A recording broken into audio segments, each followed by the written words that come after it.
killing of Nasrallah is the key prize for Israel, but it's too early to write up Hezbollah.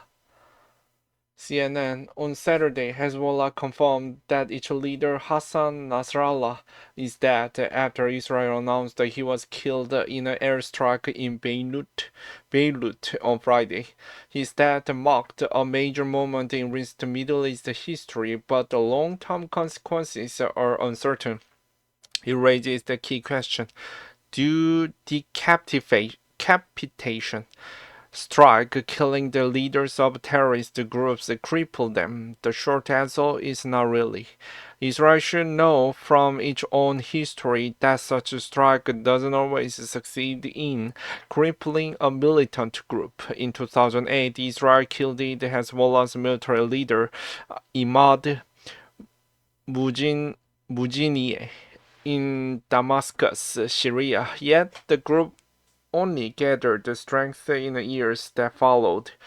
4 years earlier, Israel killed the founder of Hamas, Sheikh Ahmed Yassin, in an airstrike, yet the group did not collapse. Almost 2 decades later, it still carried out the October 7 attacks in Israel, killing some 1,200 Israelis in a single day.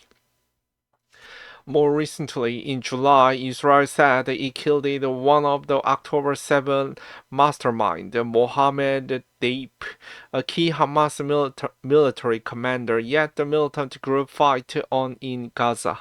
The U.S. has its own history of killing terrorist leaders in the hope that it could cripple its foes.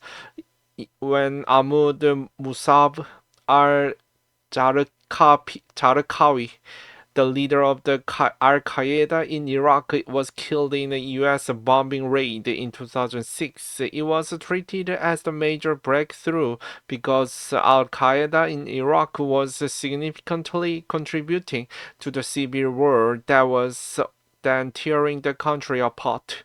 Yet 8 years later, Al-Qaeda in Iraq eventually morphed into ISIS, which took over territory the size of Portugal and presided over the population of some 8 million people in Iraq and Syria.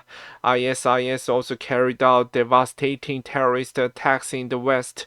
For instance, in Paris in 2015, that killed 130 people. What actually ended ISIS's geographical caliphate was not a strike on its leadership, but a ground campaign against the terrorist army from 2014 to 2019, waged by the Iraqi military and the Syrian Kurdish forces, backed by thousands of U.S. troops and significant American air power. ISIS is based the second largest city in Iraq. Mosul was largely destroyed during this war.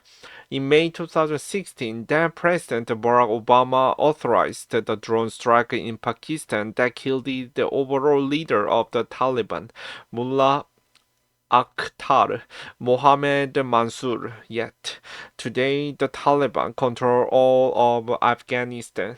Then President Donald Trump ordered the strike in Baghdad, in Iraq, in early January 2020 that killed Qasem Soleimani, the commander of Iran's Islamic Revolutionary Guards Quds Force, who was crucial to Iran's relationships with its proxy forces in the region, such as Hezbollah, Hamas, the Houthis in Yemen, and Shia militias in Iraq.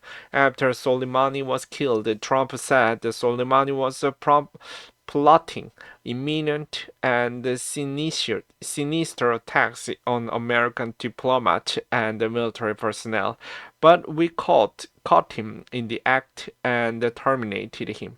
Yet his death had no lasting impact on Iran's regional power and ambitions, and Hezbollah, Hamas, and the Houthis in Yemen have continued their attacks on Israeli targets, and the Shia militias continued their attacks on American targets in Iraq. The United States has designated the Taliban, the Houthis, Hamas, ISIS, and Hezbollah as terrorist groups. What can disable a terrorist group?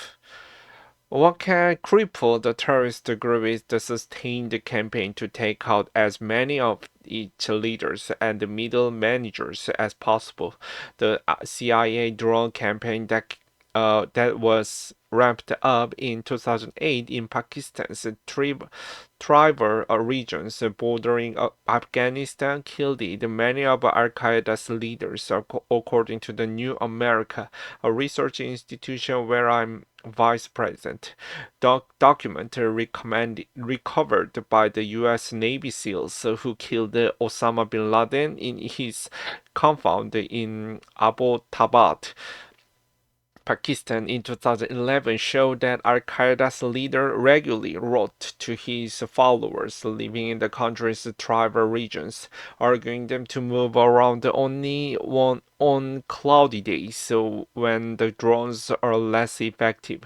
As a result, bin Laden was planning to pull as his followers out of the tribal region and resettle them in other parts of Pakistan. Bin Laden's death certainly significantly contributed to undercutting Al Qaeda's appeal to terrorists and its abilities to carry out attacks since it was bin Laden who had founded the group, had directed its most lethal operations, and the members of the group had all sworn a personal oath of allegiance to him. Bin Laden's successor, Ayman al-Zawahiri, didn't have the charisma or the organizational skills to resuscitate Al Qaeda, and Jawari himself was killed in the U.S. drone strike in Afghanistan 2 years ago. The UN estimates there are about 400 members of Al Qaeda living in Afghanistan today. While Al Qaeda is a relatively small terrorist group, Hezbollah has been in existence for 4 decades and is backed by Iran, which is a key player in the region and has an army of some 30,000 soldiers armed with extensive arsenal, including some 150,000 rockets and missiles.